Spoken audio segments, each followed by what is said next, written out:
gardens and planted it with the choicest vines. He built a watchtower in it and cut out a winepress as well. Then he looked for a crop of good grapes, but it yielded only bad fruit. Now you dwellers in Jerusalem and men of Judah, judge between me and my vineyard. What more could have been done for my vineyard than I have done for it? When I looked for good grapes, why did it yield only bad?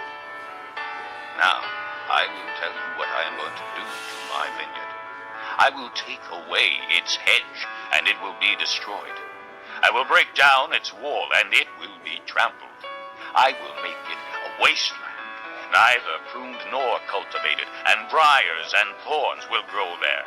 I will command the clouds not to rain on it.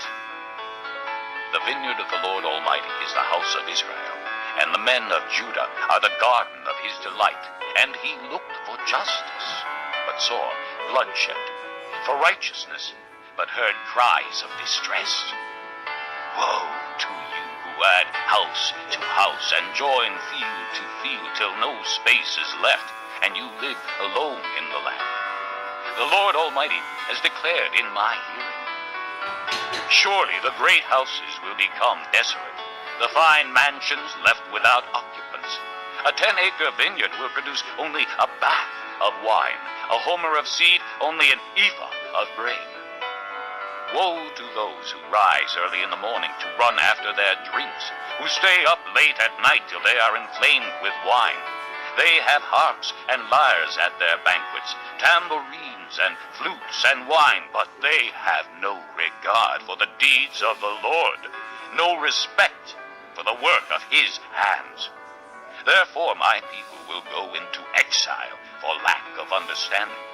Their men of rank will die of hunger, and their masses will be parched with thirst. Therefore the grave enlarges its appetite, and opens its mouth without limit. Into it will descend their nobles and masses with all their brawlers and revelers.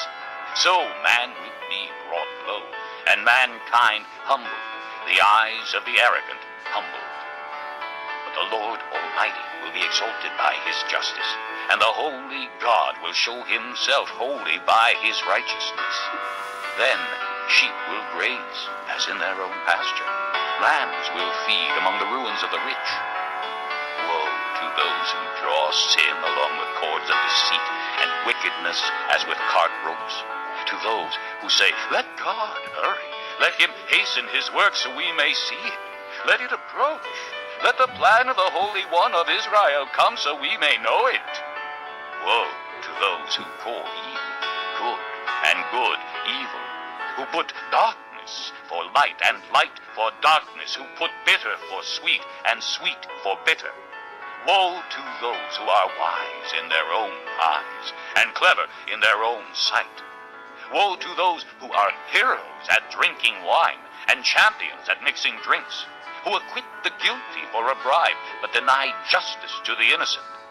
Therefore, as tongues of fire lick up straw, and as dry grass sinks down in the flames, so their roots will decay, and their flowers blow away like dust.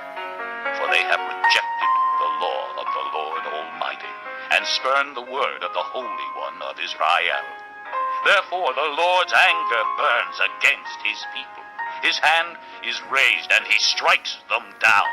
The mountains shake, and the dead bodies are like refuse in the streets. Yet for all this, his anger is not turned away. His hand is still upraised. He lifts up a banner for the distant nations. He whistles for those at the ends of the earth.